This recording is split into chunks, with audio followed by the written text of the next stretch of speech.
Pământul strămoșesc, verde. Pământul strămoșesc! Hey!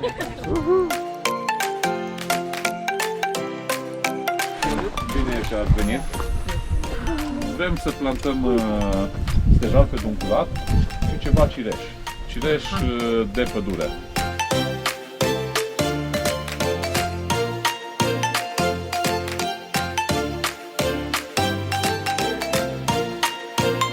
Tot ne-ai înțeles? 40 pe 40 pe 40.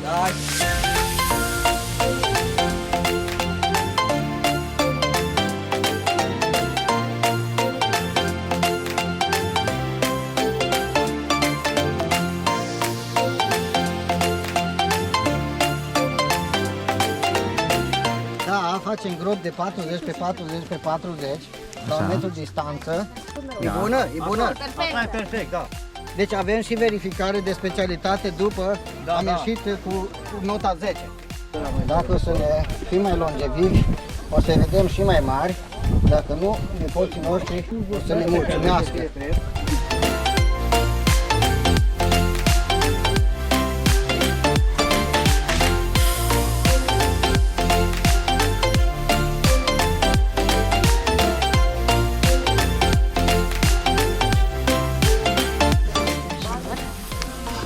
Doi stejari și un cireș sălbatic. Asta e regula de plantare și trebuie să plantăm, să acoperim toată rădăcina până sus.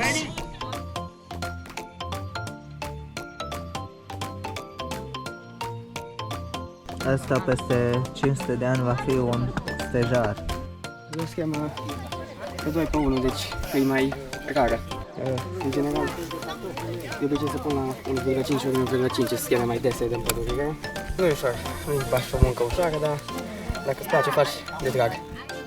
Ce v-a determinat să faceți parte din Asociația Pământul Strămoșesc? Definirea sau regăsirea valorilor autentice, bazate pe morală, pe integritate, pe valorile strămoșești, autentice, deci vorbim de cele care au generat esența nației noastre române, da? Și am considerat că nu putea fi un prilej mai bun, mai minunat să ne manifestăm recunoștința ca de la suflet la suflet, armonia dintre trup, minte și natură, putem să-i spunem mama natură, adevărata mamă. Nu vi se pare curios că soarele este azi de partea noastră?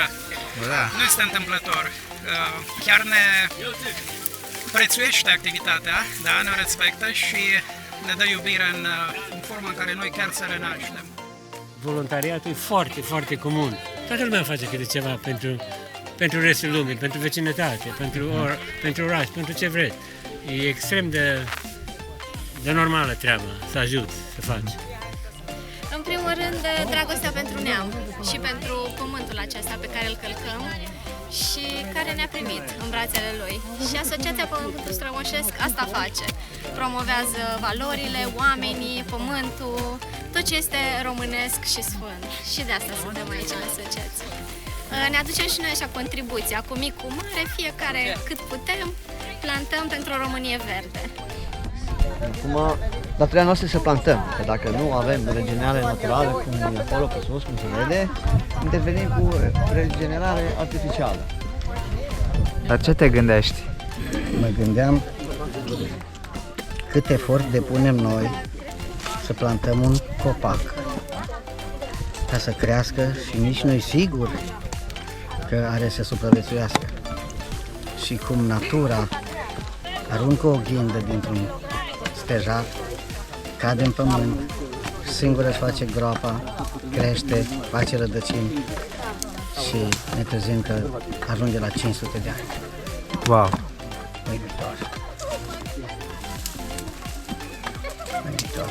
Asta este creatorul care a programat creația să se multiplice și să ducă viața mai departe. Interesant. Mulțumesc.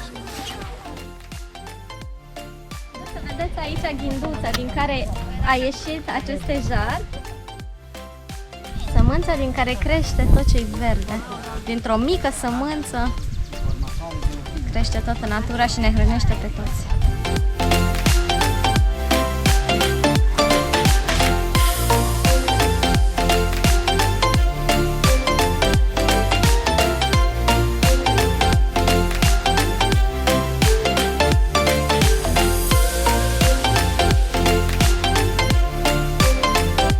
Bună, cum te simți? Foarte bine.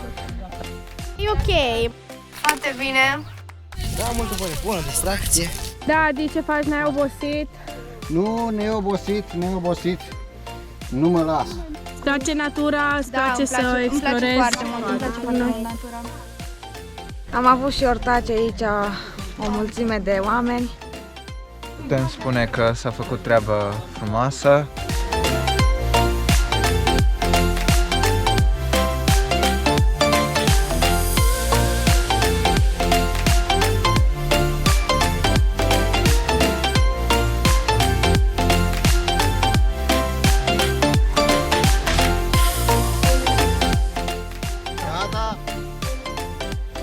Pământul strămoșesc!